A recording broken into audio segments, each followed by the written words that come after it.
หน้า127ตั้งแต่ตังสัพพัมปิเอกังจักรวาลังเอกาโลกธาตุเป็นต้นไปจักรวาลหนึ่งแม้ทั้งหมดนั้นชื่อว่าโลกธาตุหนึ่งในระหว่างแห่งจักรวาลนั้นเป็นโลกันตริกานรกแม้ในโอกาสโลกวงเล็บโลกคือแผ่นดินอันพระผู้มีพระภาคเจ้าพระองค์นั้นทรงรู้แจ้งแล้วโดยประการทั้งปวงด้วยประการอย่างนี้พระผู้มีพระภาคเจ้านั้นทรงพระนามว่าโลกวิทูเพราะความที่พระองค์ทรงรู้แจ้งโลกโดยประการทั้งปวงแม้ดังพรรณนามาด้วยประการฉนี้บทว่าอนุตตโรความว่าบุคคลผู้ยิ่งกว่าชื่อว่าย่อมไม่มีแก่พระผู้มีพระภาคเจ้าพระองค์นั้นเพราะไม่มีใครๆที่จะดีวิเศษกว่าพระองค์โดยคุณของตนเพราะเหตุนั้นพระองค์จึงทรงพระนามว่าอนุตตโรวงเล็บไม่มีผู้อื่นยิ่งกว่า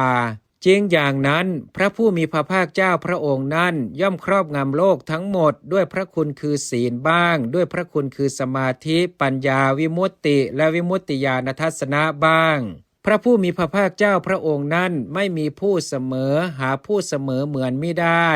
หาผู้เปรียบมิได้ไม่มีผู้เปรียบเทียบหาบุคคลผู้ทัดเทียมมิได้ด้วยพระคุณคือศีลบ้างด้วยพระคุณคือสมาธิปัญญาวิมุตติวิมุตติญาณทัศนะบ้างเหมือนอย่างที่พระผู้มีพระภาคเจ้าตรัสไว้ว่าดูก่อนภิกษุทั้งหลายก็เรายังไม่เล็งเห็นสมณะหรือพราหมณ์คนอื่นเลยผู้จะสมบูรณ์ด้วยศีลยิ่งกว่าเรา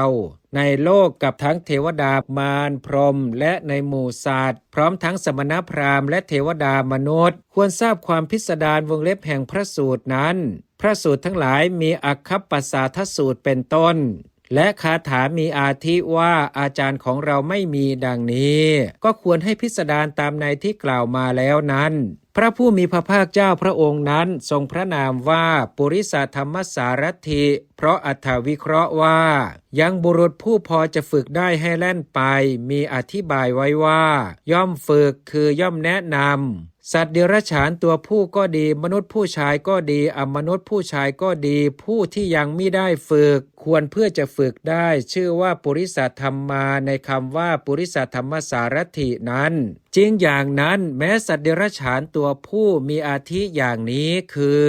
อัปปลาลนาคราชจุโลธรนาคราชมโหธรนาคราชอคิสิกขานาคราชทุมัสสิกขานาคราชอาลวาลนาคราชวงเล็บและช้างชื่อธนบาลอันพระผู้มีพระภาคเจ้าทรงฝึกแล้วคือทรงทำให้สิ้นพยศแล้วให้ตั้งอยู่ในสารณะและศีลทั้งหลายแม้มนุษย์ผู้ชายมีสัจจกานิครนบทอัมพัทธมานพโปครสาติพรามโสนทันดาพรามและกูตทันตพรามเป็นต้นอันพระผู้มีพระภาคเจ้าทรงฝึกแล้ว